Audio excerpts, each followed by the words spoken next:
Ya, selamat pagi guys. Video ini dibuat tengah malam. Badan lagi anget ini karena booster ketiga. Kita akan membicarakan tentang perang Rusia dan Ukraina dalam cerita yang lebih sederhana, begitu.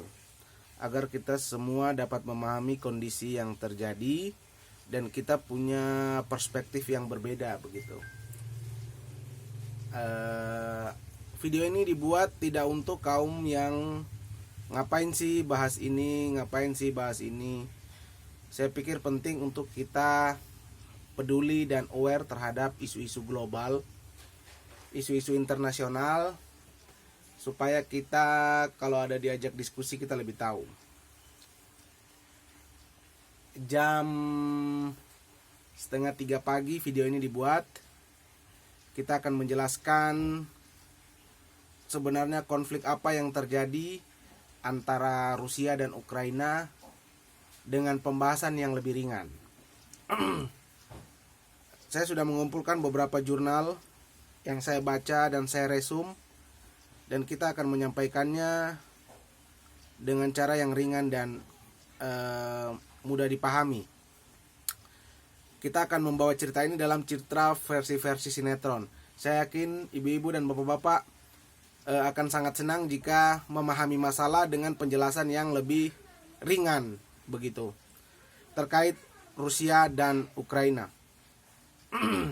Karena beberapa versi berita yang dikeluarkan itu informasinya sulit dipahami, rumit, dan saya sarankan Anda menonton video ini.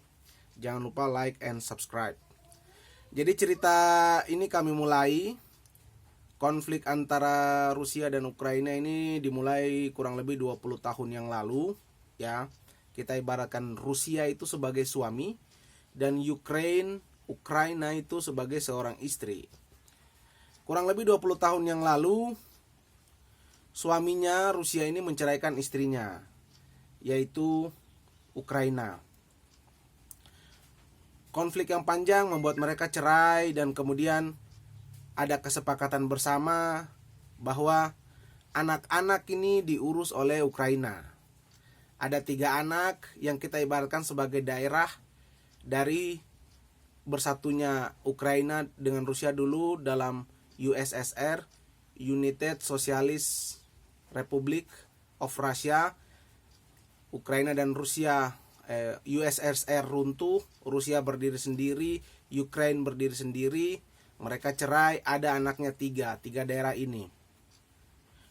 Sekitar 20 tahun lalu mereka bercerai. Kemudian sebagai suami, Rusia itu memberikan nafkah, membayar utang-utangnya. Seperti kita ketahui, negara baru itu dia akan sulit berkembang, terutama masalah keuangan dan lain-lain. Jadi Rusia itu melunasi utang-utangnya Ukraina kurang lebih 20 miliar. Dan Rusia sebagai suami, ibaratnya suami, dia meninggalkan banyak harta untuk istrinya Ukraina. Saya sudah bayar kau utang, saya kasih kau uang ini, silakan kau hidup, begitu. Namun setelah perceraian itu, Ukraina itu ternyata bergaul dengan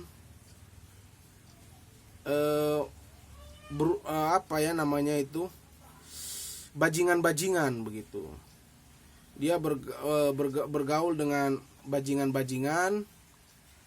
Kalian pasti tahu siapa yang bajingan-bajingan yang saya maksud ini, yaitu sebuah daerah yang lebih kepada negara-negara yang lebih kepada mengedepankan invasion untuk resources, negara-negara adidaya yang membutuhkan sumber daya untuk bisa hidup, ya. Dalam hal ini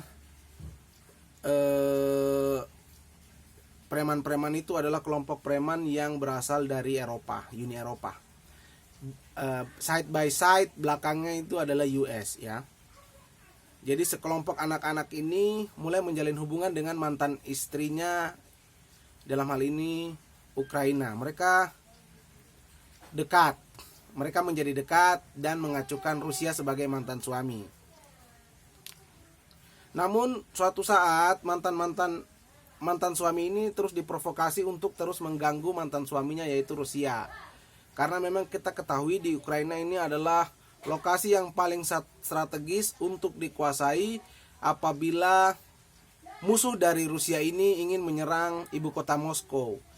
Jadi kalau punya pangkalan militer di Ukraina ini, menjangkau ibu kota Moskow, Saint Petersburg itu lebih dekat. Jadi mereka berusaha mendekati janda dari Rusia, dalam hal ini Ukraina ini, untuk didekati. Begitu.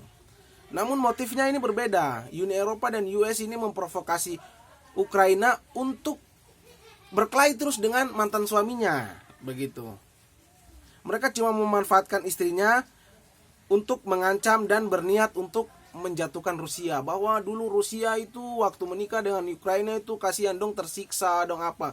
Kampanye-kampanye ini yang dikirimkan ke dunia agar mendiskreditkan Rusia, dalam hati ini Presiden Putin.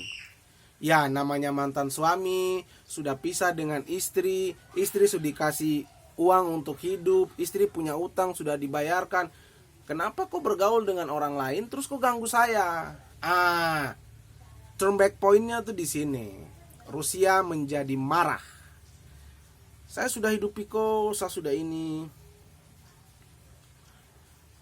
Setelah bergaul dengan NATO dan mantan istri yang bergaul dengan NATO dengan US ini, dia menginginkan untuk menikah dengan mereka, menjadi bagian dari orang-orang yang mendekati dia. Ukraina ingin menjadi bagian dari mereka,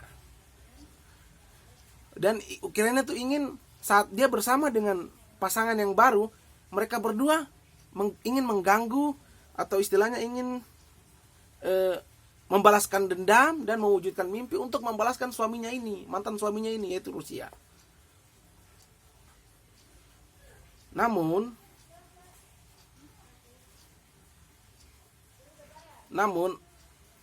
pasangan barunya ini menolak untuk menikahinya. Uni Eropa tidak mau mengikat dia secara lebih dalam hubungan yang lebih resmi begitu. Jadi Ukraina sebagai mantan istri dari Rusia ini seakan-akan dia di PHP begitu. Ukraina hanya alat sebagai untuk memprovokasi mantan suaminya, untuk membuat Rusia marah, didoronglah Ukraina ini. Tapi tidak dalam ikatan hubungan yang resmi. Nah, di awal kita sampaikan bahwa hubungan Rusia dan Ukraina dalam keluarga itu dulu pernah mempunyai 3 anak, yaitu wilayah Donetsk, Luhansk, dan Crimea. Begitu. Bapaknya sudah hidupi mantan istrinya, istrinya melonjak. Jadi anak-anak yang hidup di Rusia, anak-anak yang ikut Ukraina ini merasa lebih baik kita pisah dari Ukraina. Begitu. Bapak sudah hidupi mantan mama, tapi mama punya kelakuan begini. Akhirnya anak-anak ini ingin memisahkan diri. Donetsk, Luhansk, dan Crimea ini ingin keluar dari ibunya, Ukraina. Don tidak mau lagi tinggal dengan ibunya. Mereka minta kepada ayahnya, mantan suaminya, Bapak kasih keluar kita dari mama. Kita mau hidup dengan Bapak. Tetapi pacar dari mantan suami ini terus mendorong istrinya agar berani melawan suaminya. Jadi Ukraina tuh sebagai mantan istri didorong untuk berkelahi dengan Rusia. Begitu. Sebagai bukti dukungan dan komitmen, maka mantan istri ini dikasih senjata. Dukungan senjata. Tapi ingat, beberapa jurnal yang saya baca itu senjatanya itu out of date. Dia sudah expire begitu. Alias senjata-senjata yang sudah mereka tidak benar-benar butuhkan lagi mereka taruh di Ukraina. Ini bukti kita sayang sama PHP-nya begitu.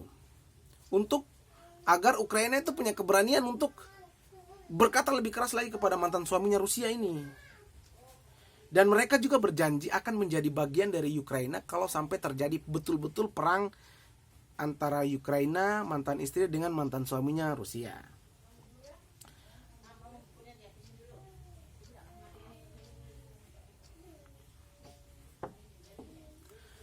Mantan istri Ukraina ini menganggap dia punya backing yang kuat, ya. dia menganggap backing yang kuat. Namun pada saat benar-benar terjadi perkelahian antara mantan suami istri, dalam hal ini Rusia dan Ukraina ini, pihak ketiga ini ternyata tidak membantu begitu.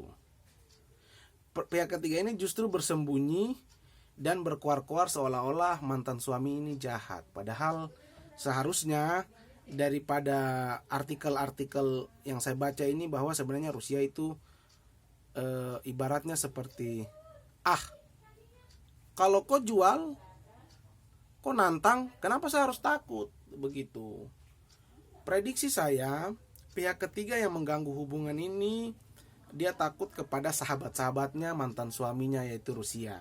Bayangkan, Rusia itu pasti tidak mau kedaulatannya itu terancam. Dan kita tahu Rusia itu punya teman-teman yang tidak kalah cukup berbahaya.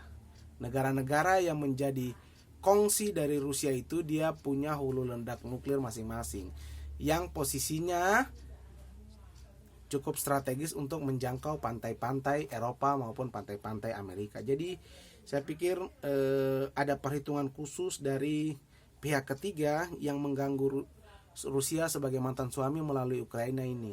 Akhirnya Ukraina dibiarkan sendiri.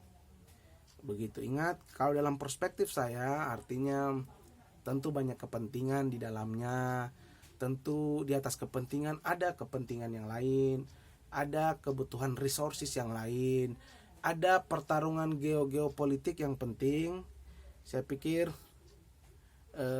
menjadi penting untuk kita memahami masalah ini dalam konteks yang sebenarnya. Begitu guys, mungkin itu saja videonya. WA bila kurang paham. Begitu. Vlog terakhir kita tentang politik itu waktu Joe Biden mengalahkan Donald Trump pada pemilu yang lalu. Saya pikir cerita pasangan suami istri yang bertengkar ini dan membuat anak-anaknya juga ingin memisahkan diri dari ibunya karena ibunya juga bergaul sama pihak ketiga yang punya kepentingan dan cuma memanfaatkan, menjadi sumbang buah pikir kita untuk memahami kasus yang terjadi saat ini. Terima kasih. Mohon maaf apabila video ini pasti banyak kekurangan karena tag-nya juga cukup malam ya. Tidak bisa tidur karena habis booster ketiga. Semoga bermanfaat. Kurang dan lebihnya kami sampaikan terima kasih. Wassalamualaikum warahmatullahi wabarakatuh. Shalom. Tuhan berkati kita semua. Om Swastiastu, Namo Buddhaya. Hormat.